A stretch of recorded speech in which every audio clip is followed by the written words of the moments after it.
Seguimos en el segundo bloque del desarrollador y bueno, quería retomar un tema porque Arévalo comentó que no hay mucha ociosidad de departamentos o viviendas. ¿Cómo es? ¿Cómo lo ves? Yo quería observar dos temas en función de lo que hablaban. El primero respecto al tema del crédito y la posibilidad de acceder a él. Porque el problema que hay que percibir acá es que en la Argentina, sobre la población laboral total, que está arriba de los 16 millones de personas, el 50% está fuera del circuito formal. O sea, si uno suma trabajadores en negro, más cuentapropistas en la informalidad, más desocupados, eso es el 50% de esos 16 millones. Entonces, y además, dentro del circuito en blanco, el promedio salarial es de 6.500 pesos. Y el 50% está abajo de ese promedio. Entonces, para poder acceder a un crédito con la cuota que el crédito no existe. No hay manera de poder calzar. No hay modo.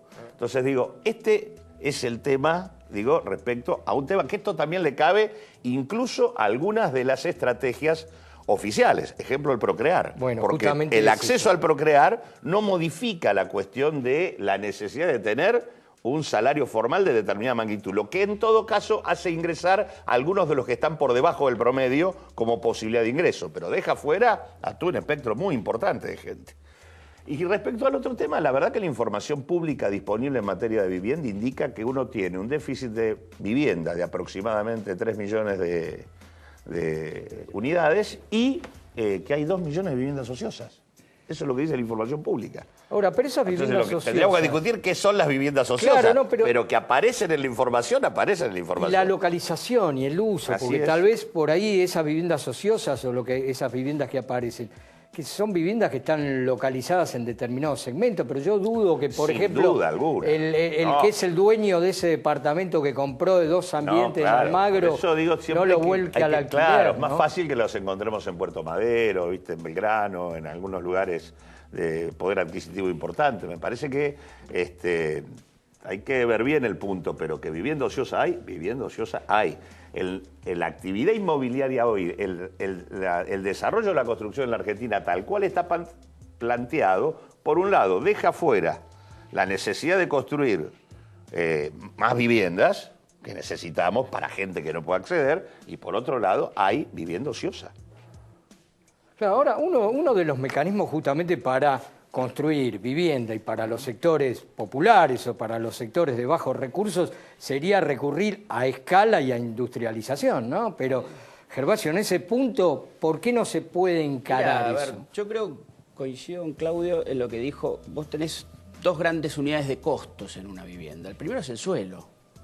Entonces, en los grandes centros urbanos el suelo es el 30% del costo promedio, del 50 al 20. Entonces, ¿qué hay que hacer? Hay que crear suelo. ¿Cómo se crea suelo? Se crea con políticas urbanas, se crean con inversiones de infraestructura. La gente trabaja, se tiene que movilizar. Pero tenés que alejarte, tenés que salir. No te creas. ¿Sabes la cantidad de suelo ocioso que hay dentro de los grandes centros urbanos? Te vas en el sur de Buenos Aires. Valvanera, San Cristóbal. Hay muchísimos lugares totalmente... La cantidad de vivienda ociosa que tiene el propio Estado de la ciudad y el Estado Nacional en la ciudad de Buenos Aires es infernal. No. Infernal. Y eso te podría permitir armar una política de vivienda. Exactamente. Entonces, por un lado es eso, es crear suelo para meterlo al mercado, automáticamente va a ajustar y va a bajar.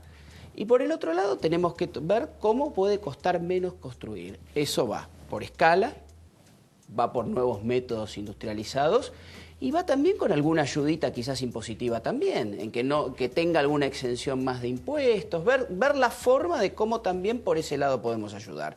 Y desde el lado del comprador, ayudarlo con políticas crediticias. Entonces, juntamos la parte de la política crediticia, juntamos que la vivienda sería un poco más económica y agrego algo más. También desde la normativa trabajar en las medidas mínimas de las viviendas. A veces se piden medidas mínimas que obviamente son ideales, pero bueno, creo que hay que acercarnos. Yo recuerdo siempre, mi primer departamento tenía 27 metros cuadrados y se vive perfectamente. Hoy en la Ciudad de Buenos Aires no se puede hacer un departamento de 27 metros cuadrados. Gervasio, hablamos de lo que vale una vivienda y de costo, por ejemplo, metro cuadrado. Sabemos que, bueno, depende de la calidad, pero de una vivienda media ¿Cuánto puede ser para llevarla adelante? Un metro cuadrado propio de propiedad, en propiedad horizontal, con todos los impuestos pagos, estás hablando, con IVA incluido, con todos, vas a estar hablando alrededor de 14.000 pesos por metro cuadrado propio. Eso tiene, sin tierra. Sin la tierra. Con la tierra regalada, con la tierra tengo que salir a regalada. vender a 14.000, Peso. o a eso hay que incluir un beneficio para el inversionista. Para el No, ese es costo. Costo. 14.000. 1.000 pesos, más menos 15%, dependiendo de la calidad. Ahora, Claudio, estamos viendo costos, ¿no? Costos, lo que se pide, valor de venta, ingresos a lo que hacía referencia y el componente de esos ingresos, muchos negros. ¿Hay manera, desde el punto de vista financiero, de poder calzar esto de alguna manera para crédito? Y es complicado. Hay un montón de instrumentos, uno puede mirar en el mundo que hay. Falta quizás lo primordial, que es confianza en el largo plazo. Un desarrollo de estos lleva más o menos 2 años en un proceso. Además, al inversor le tenés que dar para pagarlo en 20 años, como es en todos los países. De esa manera, estirando el plazo, sí podés bajar la cuota y al bajar la cuota hacerla accesible. ¿Sí? Desde ese punto. Y le agregaría un dato más que a lo que decía él. Gran parte del crecimiento en el último tiempo de la construcción también fue porque la medida de pago como trueque fue un sentido. Vos le dabas al que te vendía todos los materiales, le dabas un departamento en pago, al escribano un departamento en pago. Y de repente eso que rotaba te encontraste con no inversores voluntarios, sino con alguien que vendió parte de su profesión y recibió en parte de pago una propiedad. Y eso también sale a la venta en algún punto. Y yendo bien concreto, la parte financiera sí es primordial para alargar los plazos. Desde ese punto de vista hay fideicomisos, hay estructuras, existe para hacerlo, pero necesitas inversores a 20 años. Para invertir a 20 años, porque al banco le puedo decir presta 20 años, pero si recibe plazos fijos a 30 días o 60 días, ¿con qué estructura? Recuerden que los bancos no prestan su plata, prestan la plata que reciben de los ahorristas. Si en el mercado de capitales no tengo inversores que dejen la plata por 10, 15, 20 años o emitir un bono a 10, 15, 20 años para financiar eso, es muy difícil. Solo te alcanza para la construcción y para el inversor que recuperan 2 años, pero no para el que la tiene que pagar. Por eso, repito, quizás no es una respuesta económica o financiera, es una respuesta mucho más política de qué nos pasa que no confiamos en el largo plazo, ¿no? Y desde la política, Claudio, desde la política y desde justamente el Poder Ejecutivo, el Gobierno Nacional, ¿también no vale una autocrítica, por ejemplo, a las últimas medidas que han tomado justamente para reactivar al sector de funcionamiento, si fueron adecuadas o no, como por ejemplo el CEDIN? No, bueno, yo creo que todo el tema blanqueo CEDIN, francamente, como solución a los problemas que tenemos, era casi una... Bueno, pero fue, digamos, en definitiva, sí, fue una aplicación que se dio, de hecho, ¿no? objetivamente está demostrado que no está funcionando. ¿Alguna operación se hizo? Algunas sí, digo, Sí, aparte se en han un hecho contexto donde no se hacen operaciones, cualquier cosa es infinitamente Pero importante. el monto hasta ahora, digamos, en cuanto a las expectativas... Y el monto hasta ahora, en cuanto a las expectativas, tenemos un monto de 11 millones... que se 11 aplicaron, millones de, un poco más de 11 millones de dólares que fueron aplicados a la fecha.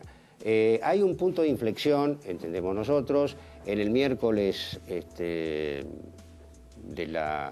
esta semana, que fue un récord histórico de suscripción de CEDIN de alrededor de 6 millones de dólares y 2 millones y medio de dólares, o quizá un poco más, fueron aplicados. 55 CEDINes creo que fueron, si mal no recuerdo. Mirado desde el punto de vista, por ejemplo, como lo mira Claudio, evidentemente podría ser que no diera resultado, pero siempre hemos estado bregando como elemento positivo para descomprimir el mercado sin hacer juicio de valor ni político de ninguna naturaleza, porque es la herramienta, ¿no es cierto?, que... como una salida, como digamos, una salida para dinamizar el coyuntural. mercado.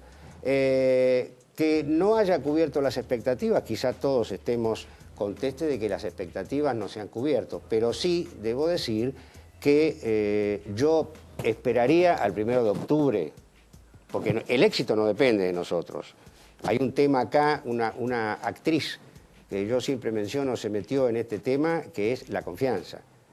Pedimos que la el marco regulatorio, la reglamentación de la ley, generara confianza. Pero la confianza todavía no se ha generado realmente porque no está dinámico, ¿no es cierto? Y a lo largo y ancho del país, prácticamente Buenos Aires es el único donde se están haciendo operaciones aplicadas, porque en otras provincias del país no les ha dado resultado. Gervasio, ¿ustedes tuvieron algunas ofertas, algo? Nosotros hemos tenido consultas de compradores en Pozo sobre la posibilidad de pagar alguna cuota de obra con Sedin. La realidad es que nosotros operamos con un par de bancos privados. Los bancos privados se mostraron muy reticentes a trabajar con ese instrumento y no hemos concretado nada hasta ahora. Claudio, ¿y en mercado de capitales por ahora, en la bolsa? No, pero creo que independientemente del instrumento y demás, creo que hay un divorcio antes del Sedin, dólar, pesos con lo que pagues, que insisto, es lo que quiere el vendedor con lo que puede pagar el comprador. Y el vendedor no quiere bajar el precio, por lo que muy bien explicaba él, el costo de reposición es mucho más caro, o porque alguien te dice, que me pasó a mí, está bien, vendo la propiedad, bárbaro, cobré la plata, ¿qué hago con la plata? Entonces, ¿sabes qué? Déjame la propiedad, que es un resguardo de valor. Y el comprador no llega a esos valores, o sea, salvo que sea un inversor. Pero el inversor empezó a encontrar en el mundo y en la propia Argentina alternativas, más líquidas, si querés. Entonces, sea el Sedin, sea el BADE, sea dólares, sea dólar celeste, sea peso, sea lo que fuera, no sé si es la discusión central. El instrumento viene después. Primero es, repito, esta diferencia de valor entre lo que quiere el vendedor por lo que considera que tiene y lo que puede pagar el comprador. Claro, si vos tomás el año 2009, cuando se aplicó un blanqueo, ¿sí? La exteriorización de capitales en ese blanqueo fue de 4.000 millones de dólares. Los últimos días. De los cuales solo ingresaron Claro, al país. no había que poner la plata. Claro, por eso digo, solo ingresaron, 2009, solo ingresaron al país 670 millones de dólares. Estamos finalizando prácticamente el primer periodo, porque este blanqueo es prorrogable, ¿no? La ley establece que se puede prorrogar. Y la verdad que estamos muy lejos de ninguna cifra que se le parezca a eso. No hemos llegado ni a 500 millones en total. Sí, entonces digo, es no se ha llegado. Claramente haría es algo. falta. Entonces me parece que acá aparecen, independientemente de si el rumbo de recomposición de la cuestión de la construcción y de la actividad inmobiliaria pasa por volver a dolarizar el mercado, que es una discusión, porque yo creo que ese rumbo lo que hace es reproducir la lógica que hemos tenido siempre. No resuelve el problema de la vivienda en la Argentina. Sedin no se volvió también a redolarizar. Se vuelve al esquema, es un intento menor, porque dadas las condiciones no funciona como funcionaba, de reeditar el esquema que tuvo la actividad inmobiliaria mientras funcionó. Digo, si eso funcionara y siguiera funcionando así, aun si le fuera bien, no nos resolvería el otro problema. El problema de la vivienda en la Argentina no tiene nada que ver con esto. Tiene que ver con todas las otras cosas que estábamos discutiendo. Ahora, obviamente, en una actividad inmobiliaria que está parada, cualquier actividad que se haga con Sedin obviamente mejora la situación.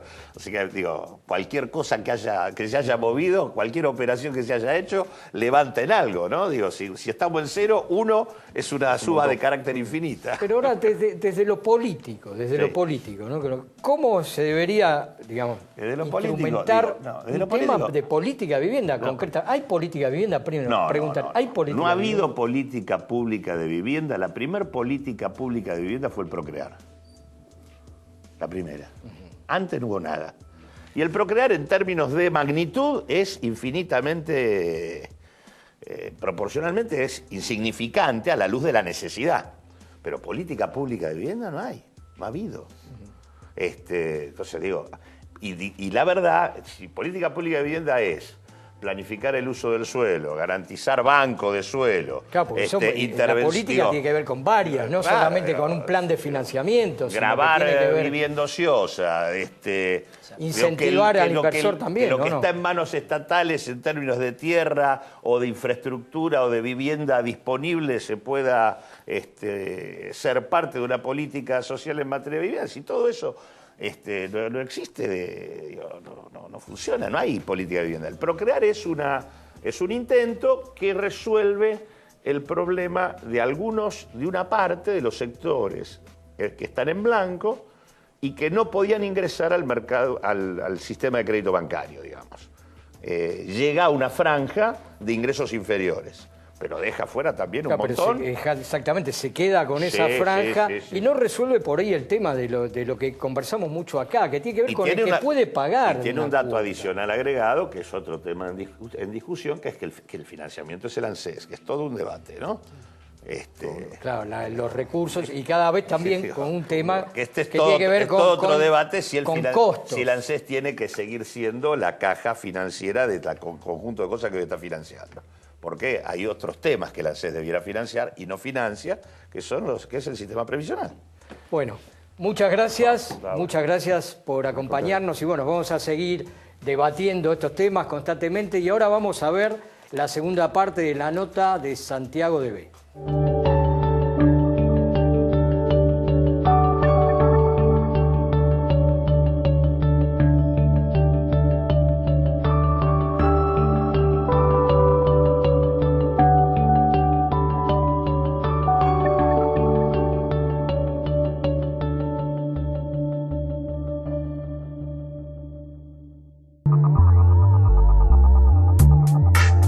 No puedo dejar de preguntarte por un tema que hoy es casi excluyente dentro del sector, el CEDIN.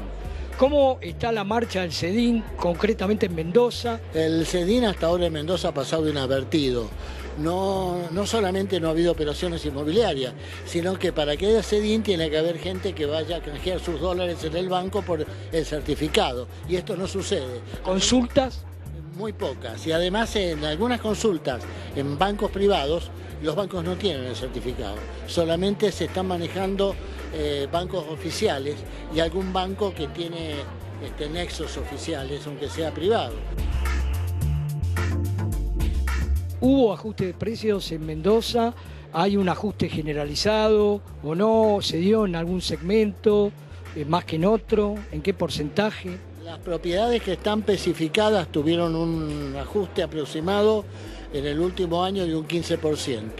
Las propiedades que están en dólares son un verdadero mosaico porque no existe un parámetro. Hay disparidades que realmente son notables, como pocas veces le hemos visto en cuanto a cotización. Todo inédito en el mercado. Es inédito en el mercado. O sea, hay cosas que realmente no se sabe bien cuánto valen, si es que lo vamos a cotizar en dólares. Porque depende de lo que pasa en la feria, la necesidad que tenga cada uno de comprar o de vender, y no de una normativa de mercado. Es muy difícil hoy poder decir que aumentaron o bajaron. Hay propiedades que han aumentado y otras que bajaron. No tenemos realmente un parámetro para seguir y decir el mercado tiene tal tendencia. ¿Por qué? Porque el que no ha podido vender en dólares, ¿qué ha hecho?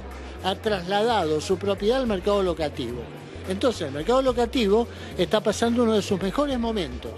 La razón es la oferta que se ha multiplicado muchísimo y es la mejor novedad que le podemos dar al inquilino. Cuando hay mucha oferta, el inquilino puede contraofertar, puede elegir la vivienda que más se adapte a sus necesidades y a su presupuesto y realmente esto es lo que está sucediendo hoy en Mendoza. Hay mucha cantidad de propiedades que no se pudieron vender en dólares que hoy están en el mercado de alquileres. Por eso es que, no sabemos, o sea, el que no pudo vender en dólares, en lugar de bajar el precio, lo llevó al mercado locativo para alquilar.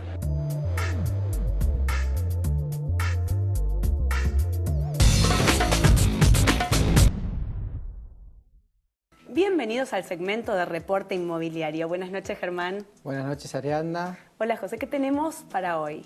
Bueno, Ariadna, en principio quería adelantar algunas cifras, no adelantarlas porque ya se conocieron la semana pasada, que tiene que ver con las escrituraciones en la provincia de Buenos Aires, que es un dato positivo, así como la semana pasada decíamos que las escrituraciones en la ciudad de Buenos Aires había sido un dato negativo, en este caso es positivo porque dio un aumento del 44% julio del 2013 con respecto a las escrituras que se habían firmado en toda la provincia de Buenos Aires en julio del 2012. O sea, en principio es un dato alentador, obviamente no se puede tomar ya como un dato definitivo o que hay una reversión completamente de este ciclo de contracción, pero bueno, por lo menos es un dato que nos indica que no sigue constantemente hacia abajo las escrituraciones. Sí, y bueno, sí, de todas formas, si uno ve la cantidad de escrituras que se hicieron en provincia de Buenos Aires